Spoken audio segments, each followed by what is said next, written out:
사무엘상 22장 1절부터 2절까지의 말씀입니다.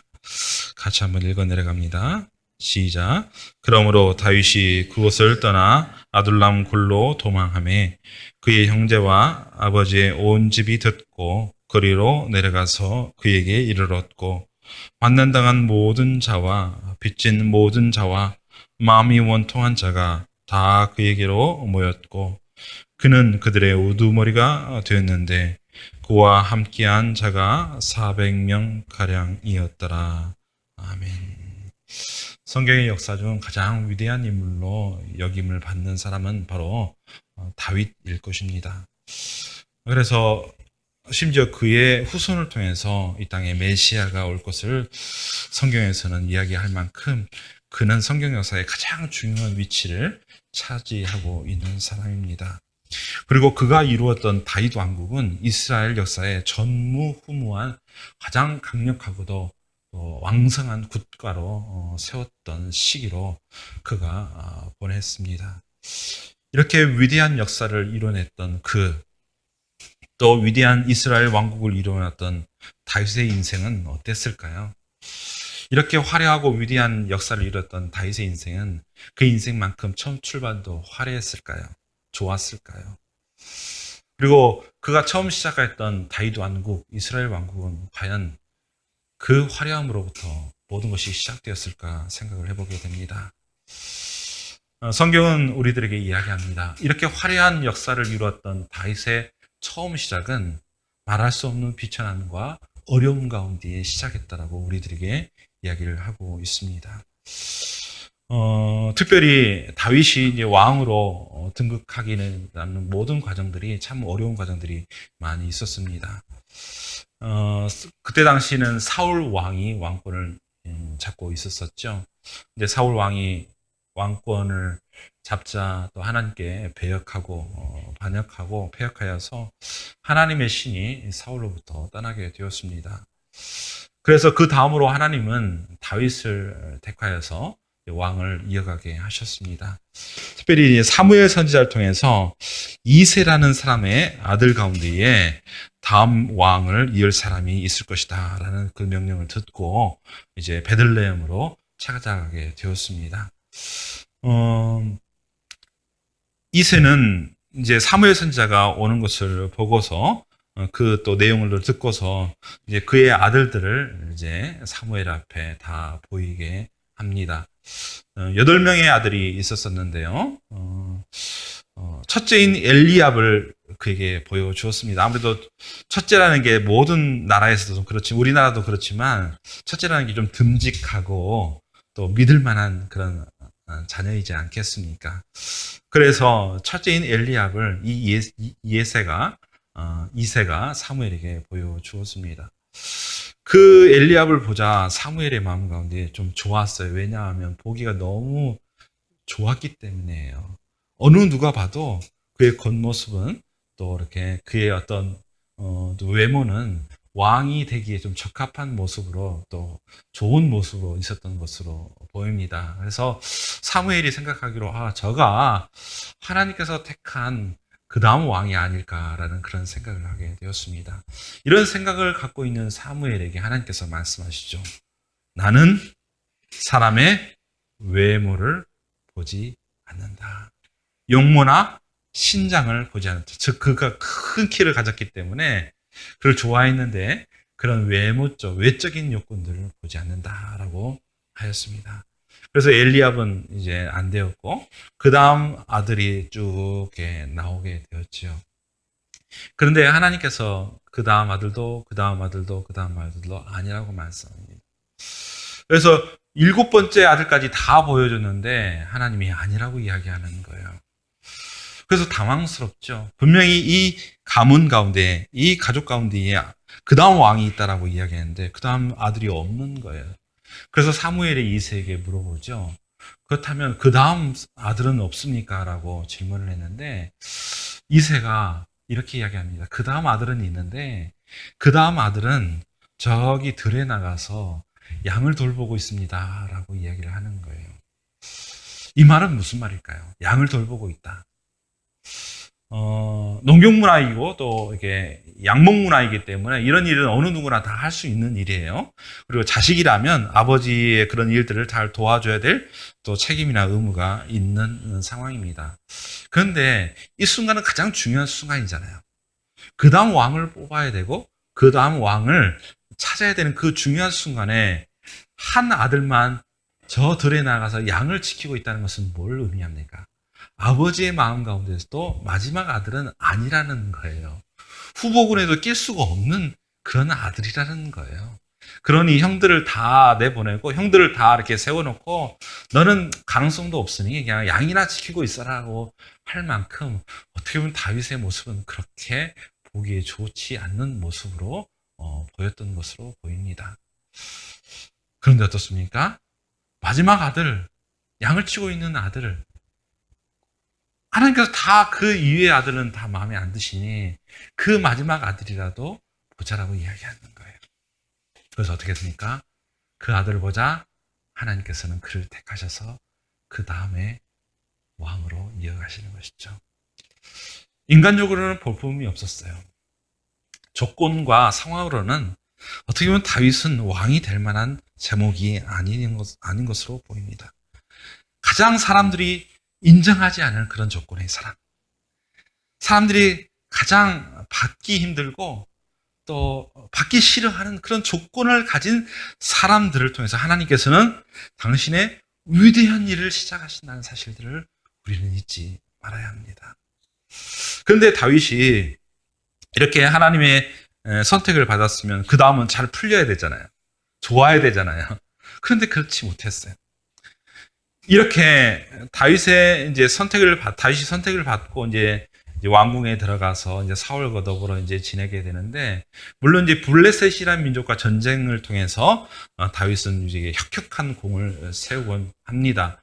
우리가 잘 알고 있었던 다윗과 골리앗의 싸움, 그 이야기가 바로 이때 나온 이야기입니다. 그래서 어린 다윗이 이제 물맷돌로 이 골리앗을 쓰러뜨리고 큰 성과를 가지고 오게 됩니다. 그래서 사람들이 다윗을 좋아하고 또 사울은 또 그렇게 썩 좋지 않은 평가를 내리게 되는 것이죠. 그래서 사울은 천천히요, 다윗은 만만히로다라는 그런 노래를 이야기하고 그런 노래를 부르면서 이 일로 인해서 사울의 마음이 많이 상하였고, 이래서 어떻습니까? 사울은 다윗을 죽이려고 하게 되는 것이죠. 그래서 수금을 타고 있는 다윗에게 창을 던져서 그를 죽이려 했고, 또 어떻습니까? 자객들을 보내가지고 이 다윗을 죽이려 했어요. 그래서 다윗의 어떻게 보면 초반기 인생은 화려함과는 전혀 멀었어요. 뭐 좋고 뭐 좋은 그런 것들은 아무것도 없었어요. 늘 쫓겨다니고 늘 살해 위협을 당하고 늘 어려운 가운데 처했던 거예요. 오늘 우리가 읽었던 본문의 앞장에 보면 어떤 내용이 나오냐면, 이렇게 사울에서 쫓김을 당하고 또 쫓김을 당하다가 어디까지 가게 되냐면 자신이 죽였던 골리앗의 나라인 블레셋, 그 중에 가드라는 곳까지 도망하게 돼요. 얼마나 급했으면 자신이 죽였던 적군의 그 심장부로, 중심으로 들어가게 될까요? 왜냐하면 자신을 죽이려는 사울의 그 모든 일들이 너무나 힘들었기 때문에. 그래서 어떻겠습니까? 적군 안에 들어갔으니까 또 위험에 처해 있잖아요. 그래서 그가 했던 행동이 뭐였냐면 대문짝을 잡고 극적극적거리면서 침을 흘리면서 수염에 침을 흘렸다고 성경에 나왔어요. 즉 미친 모습으로 그에게 나타난 것입니다. 그에게 보여줬던 것입니다. 이만큼 비참한 상황 가운데 있었어요. 미친 채 할 수밖에 없었고 늘 죽음의 위협 가운데 처했을 수밖에 없었던 다윗. 이런 다윗의 모습을 바라보며 우리는 무슨 생각을 하게 될까요? 또 무슨 생각을 해야 될까요? 나중에 그 화려한 인생, 화려한 왕국을 이뤄냈지만 그의 첫 시작은, 전반부는 너무나 말할 수 없는 어려움과 비참한 가운데 있었다는 것입니다. 그런데 여러분, 기억을 해야 될 것은 뭐냐면 하나님은 바로 그 비참한 곳으로, 그 어려운 상황에 있는 사람들로 말미암아 당신의 위대한 일을 시작을 하신다는 것입니다. 우리가 좀 기억을 해야 될 것은 무엇이냐면 바로 이 하나님의 역사의 방식입니다. 저는 이런 하나님을 반전의 하나님이라고 이야기하고 싶습니다. 세상의 모든 사람들은 멸시하고 또 세상의 모든 사람들은 인정하지 않는 그 조건. 세상의 모든 사람들은 처음부터 좋아야 된다고 생각하고 처음부터 화려해야 된다고 생각을 합니다. 그런데 하나님은 반드시 그 화려함으로부터 당신의 일들을 시작하지 않는 거예요. 가장 비천한 자로부터 가장 어려운 상황으로부터 당신의 위대한 일을 시작을 하시는 것입니다. 그래서 하나님께서는 사도 바울은 고린도전서 1장 27절에 이야기하고 있죠. 그러나 하나님께서 세상에 미련한 것들을 택하사 지혜 있는 자들을 부끄럽게 하려 하시고 세상에 약한 것들을 택하사 강한 것들을 부끄럽게 하려 하시며. 그렇습니다. 성경의 역사는, 하나님의 역사는 가장 미련한 자 그리고 가장 약한 자를 통해서, 약한 것들을 통해서 하나님의 위대한 일을 시작을 하신다는 것입니다. 왜 그러냐면 그것들로부터 시작을 할 때에 그 모든 결과들이 다 하나님께 영광을 돌릴 수 있기 때문입니다. 사람들은 악해서요, 뭔가 자신의 조건들이 조금 나오면 그것을 가지고 자신이 했다라고 이야기해요. 그것이 자신의 영광으로 누리기 마련이에요. 자신만이 드러내기를 원하며 자신만이 나타나기를 원해요. 그리고 자신만이 인정받기를 원해요. 그런데 그렇게 되면 어떻게 됩니까? 죄가 그것부터 시작되고 그것으로 말미암아 인간의 모든 비참한 일들이 시작되는, 내가 영광받고 나만 존경받고 나만 인정받는 그 모습을 통해서 인간의 모든 어려움들이 시작이 된다는 거예요. 하나님께서 우리에게 바라는 건 뭐냐면 네가 어떠한 모습에 있는지, 네가 어떤 자리에 있는지 네가 분명히 알아라. 네가 가난한 자리에 있었고 네가 부족한 자리에 있었고 네가 연약한 자리에 있었다는 사실들을 너희들은 잊지 말라라고 이야기해요. 우리 마음 가운데 다시 한 번 더 겸손의 자리로, 낮은 자리로 가라고 주님께서 말씀하여 주시는 거예요. 그랬을 때 우리 가운데 뭐가 있을까요? 우리 가운데에 모든 것이 다 은혜로 여겨지고 은혜로 받아들이며 모든 것이 감사의 조건으로 받아진다는 거예요. 내 능력과 내 조건으로 이야기 시작하면 모든 것이 당연하다고 여겨져요. 모든 것이 내가 했으니까 당연하다고 여겨져요. 그래서 교만하기도 하고요. 네, 여러분, 그렇게 되면 어떤 일이 일어나냐면 그 일들이 안 이루어졌을 때는 어떤 현상이 있냐면 극심한 좌절과 낙심 가운데 빠지는 거예요. 사람이란 게 참 교만과 절망이 같이 가요. 한때는 막 교만했다가 조금 일이 안 되고 조금 더 어려워지면 뭐라면 극심한 낙심의 좌절에 빠져요. 이게 사람이 가지고 있는 모습이에요. 조건으로 사는 우리 인생의 모습이라는 거예요. 그래서 하나님 그렇지 말라. 네가 가지고 있는 것 잘 되어서 네 스스로 했다라고 교만하지 말고, 네가 가지고 있는 그 조건, 때로는 그 조건을 네가 실패해서 그걸로 해서 네가 낙심하지 말라라고 이야기하는 거예요. 두 가운데에 흔들려서 좌우로 좌왕 왔다 갔다 혼란스럽게 살지 말고 어떠한 상황 가운데 있든지 네가 가지고 있는 그런 비록 연약하고 부족한 조건이라 할지라도 그로 인해서 교만하거나 좌절하지 않고 늘 감사할 수 있는 마음으로 살아가라고 우리들에게 말씀을 하신 것입니다.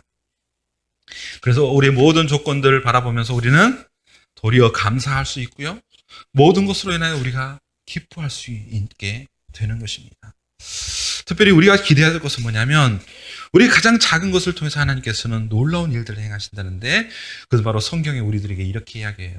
건축자들이 쓸모없다고 버렸던 그 돌들을 하나님께서는 택하셔서 집 모퉁이의 모퉁이돌로, 가장 중요한 역할을 하고 있는 모퉁이돌로 만드신다라고 성경은 우리들에게 이야기를 하고 있습니다. 바라오는 저와 여러분, 이런 하나님을 기대했으면 좋겠습니다. 저와 여러분의 상황이 어떻습니까? 여러분의 조건이 무엇입니까? 여러분의 환경이 무엇입니까? 그거 상관없어요. 그것이 우리의 삶을 뒤흔들 수가 없어요. 때로는 우리에게 약점이라고 여겨지고 우리에게 아픔이라고 여겨졌던 그 모든 것들이 하나님은 우리들에게 약점이 아니고 내가 그것을 통해서 일하겠다라고 하는 하나님의 통로라고, 하나님의 메시지고 하나님의 사인이라는 사실들을 우리는 잊지 말아야 합니다. 그것이 반전의 역사를 일으키시는 하나님의 뜻이라는 사실들을 우리 잊지 말고요, 우리 가운데 있는 가장 연약한 것들로 인하여 도리어 기뻐할 수 있는 저와 여러분이 되시기를 이 시간 간절히 소원합니다. 이런 다윗이 이제 가드를 떠나서 아둘람 굴이라는 곳에 피하게 되었어요. 도망하는 신세가 얼마나 비참했겠어요. 미친 채 하면서 도망하는 그 신세가 너무 비참한데, 그 피하다가 되면 아둘람이라는 그 굴 속으로 딱 들어가게 돼요. 굴 속은 참 어때요? 캄캄하죠. 적들의 공격을 피할 수 있지만 그 상황은 너무나 참 답답하고 암울한 상황이에요. 마치 다윗의 인생처럼 느껴졌을지도 몰라요. 아, 내 인생은 이렇게 답답하고 암울할 수밖에 없을까? 앞이 보이지 않고 막혀있는 이 굴 속처럼 내 인생은 이렇게 될 수밖에 없었을 것인가? 라고 그런 마음이 들 수도 있는 그런 상황이었을 것입니다. 그런데 여러분, 중요한 일이 일어나는 거예요. 바로 이 아둘람 굴에 피해 있는 다윗에게 사람들이 하나둘씩 모이기 시작을 하는 것이에요. 먼저 그의 가족들이 그에게 왔습니다. 물론 이제 가족들이라는 게 또 혈연 관계라는 게 참 그렇지 않겠습니까? 그래서 찾아가는 거예요. 가장 어려운 가운데 있었던 다윗에게 찾아가는 거예요. 근데 그 다음으로 누가 찾아오게 되냐면, 오늘 성경 본문에 이렇게 이야기합니다. 2절에 보면 이렇게 이야기하죠. 다시 한번 읽어볼까요? 시작. 환난 당한 모든 자와 빚진 모든 자와 마음이 원통한 자가 다 그에게로 모였고 라고 이야기하죠. 이런 사람, 이 사람들 어떤 사람입니까? 사울 왕의 폭정에 너무너무나 어려움을 겪었던 사람들이에요. 여러 어려운, 제조적으로도 그렇고 여러 가지 좀 상황 가운데에 어려움을 겪었던 사람들이에요. 환난당한 사람들, 그리고 또 여러 가지 빚진 모든 사람들이 다윗에게 한둘, 둘, 한 명, 두 명 모였다는 거예요. 왜요? 다윗에게 가면 뭔가 해결될 수 있지 않겠나? 다윗이 화려한 인생을 가지고 있었다라면, 다윗의 처음이 그렇게 화려했다라면 이런 억울하고 힘든 일을 겪었던 사람들이 그에게 가지 않았을까요? 저 사람은, 저 왕은, 저 사람은, 저 지도자는 우리의 마음을 이해 못해. 우리의 형편을 이해 못해. 그는 화려한데 우리가 어떻게 그에게 모든 것을 이야기할 수 있겠어? 그랬을 터인데, 사람들은 다윗이 어떤 인생을 살았는지 다 알았다는 거예요. 어떤 아픔을 겪었고 어떤 어려움을 겪었는지 사람들은 다 알았다는 거예요. 그래서 저에게 가면, 그에게 가면 우리의 이 모든 문제들이, 이 모든 환난들이 해결될 수 있지 않겠냐라는 그런 생각 가운데 어때요? 그에게 직접 찾아가게 된 것입니다. 그런데 더 중요한 단어가 있어요. 마음이 원통한 자라고 나왔어요. 마음이 원통한 자. 마음이 원통한 자는 어떤 뜻을 가지고 있냐면 바로 이런 뜻을 가지고 있어요. 영혼의 쓰라림을 당한 모든 사람이라는 뜻을 가지고 있어요. 외적 조건, 외적인 상황 때문에 마음이 상할 뿐만 아니라, 외적 상황으로 인하여서 외적인 조건들이 어려워질 뿐만 아니라 그 중심과 마음까지도 너무너무 어렵고 힘든 사람, 특별히 그 영혼까지도 정말 가난하고 정말 비참한 자리에 있던 그 사람들이 바로 이 다윗에게 찾아왔다는 거예요. 그리고 바로 그로 말미암아 그네들의 마음들이 치료받고 위로받고 회복되었다는 거예요. 여러분, 위대한 이스라엘의 왕국, 다윗의 왕국은 바로 이런 사람들로부터 시작되었다는 사실들을 우리는 잊지 말아야 합니다.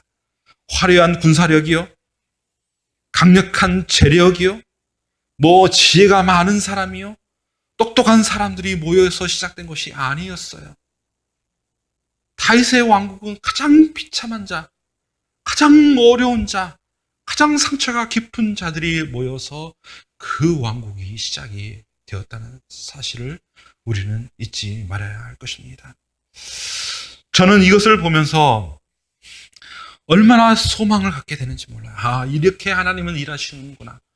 다윗의 인생도 가장 비참함으로부터 시작하게 하셨고, 다윗이 일으켰던 이 다윗 왕국도 가장 어려운 상황 가운데에 일으키신 하나님, 그렇다면 우리와 저와 여러분의 삶 가운데에 하나님은 어떻게 일하실 것인가를 우리는 기대하고 소망을 할 수 있게 되었다는 사실이에요. 여러분, 우리의 상황이 어떻습니까? 우리의 환경이 어떻습니까? 만족하거나 그러나 즐거워할 수 있겠습니까? 모든 것이 풍족하고 모든 것이 다 여유롭습니까? 아닙니다. 우리의 상황은 그럴 수가 없어요. 우리 그렇게 상황이 이끌어가지도 않습니다. 우리의 상황은 늘 힘들고 어려운 상황들이 우리 가운데 있지만 그럼에도 불구하고 우리가 기대하고 또 기대하는 건 뭐냐면 하나님께서 바로 그 자리, 그 순간, 그런 환경으로부터 하나님의 위대한 일들을 시작을 하신다는 사실이에요. 저는 산림교회를 시작하면서 바로 이 하나님을 기대했어요. 하나님 우리의 조건으로 시작하지 않으세요. 우리의 환경으로 시작하지 않으세요. 비록 우리가 모이는 공동체는 적은 공동체요. 우리 각 가정에 가지고 있는 가장 말할 수 없는 그 아픔들이 우리 가운데 있지만 우리가 또 기대하고 또 기대하는 것은 뭐냐면 바로 그것으로부터 하나님의 왕국을 일으키신다는 사실입니다.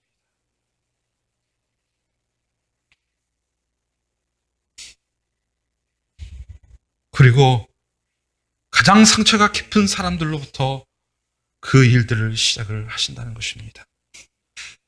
찢긴 마음과 찢긴 영혼을 가지고 있는 이들이 공동체로 함께 모여 서로를 위로하고 서로에게 힘을 되어주는 위로의 공동체, 싸매어주는 공동체로부터 하나님의 위대한 일을 시작을 되었다는 것입니다. 바로 저와 여러분, 우리 산림교회가 바로 이러한 위로의 공동체요, 쌓아매어주는 공동체가 되기를 이 시간 간절히 소원합니다. 어떤 분들이 이렇게 이야기하시더라고요. 고난은 인간의 가장 깊은 의식을 연결시켜준다는 거예요. 서로 즐거워서 서로 모일 수도 있고 서로 유쾌함을 통해서 모일 수도 있지만 사람들이 강력한 연대를 이루고 하나 되는 것은 바로 고난이라는 거예요. 극심한 가뭄 가운데 있을 때 사람들은 서로 하나가 될 수 있고요. 또 전쟁의 위협 가운데 가장 사람들이 하나가 될 수 있고요. 바로 우리 인생의 가장 깊은 어려움들을 같이 겪는 사람들이 서로 하나가 되어지고 그로 말미암아 서로 연대가 된다는 거예요. 그리고 아서 할람이라는 사람이 이렇게 이야기하고 있어요. 고난 중에 연합된 무리는 어느 어떤 단체보다 더 진실하고 결속력이 있으며 숭고하기조차도 하다.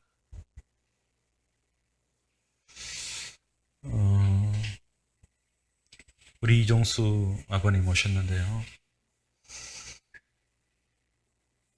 우리가 그런 공동체가 되면 좋겠습니다. 세상으로부터 인정받지 못하고 또 세상으로부터 어떻게 보면 거절당할 수밖에 없는 그 모든 조건들, 우리에게는 때로는 아픔이 되고 수 있고요. 우리에게는 또 말할 수 없는 상처가 될 수 있으리라 생각합니다. 그런데 기대하는 것은 세상의 사람들의 어떤 판단과 결정이 우리에게 중요하지 않다는 거예요. 하나님이 바로 그 자리로부터, 바로 그곳으로부터, 우리 자녀들로부터 그 일들을, 위대한 일을 시작을 하신다고 말씀하고 계십니다. 기대했으면 좋겠어요. 하나님께서 이렇게 일하신다고 하셨으니 우리는 기대했으면 좋겠어요. 이스라엘 역사 가운데 전무후무한 가장 강력한 왕국을 이뤄내셨던 하나님, 상처받은 자로부터 일으키셨던 그 하나님의 역사를 오늘 이 시대에도, 우리의 삶 가운데에도, 우리의 고통받는 이 연대를 통해서 일으키실 하나님을 좀 기대하면 좋겠습니다. 그래서 앞으로 1년, 2년, 또 5년, 10년 후에 하나님께서 우리 공동체를, 또 우리 자녀들을 어떻게 만들어 가실지, 빚어 가실지 기대함을 통해서 우리 한번 그 하나님을 기대하고 오늘 우리에게 주신 삶들을 열심히 최선을 다하며 살아가면 좋겠습니다. 우리의 자녀들은, 우리 준혁이, 또 우리 승민이 하나님의 영광의 통로가 될 것입니다. 하나님의 자랑이 드러날 하나님의 도구가 될 것입니다.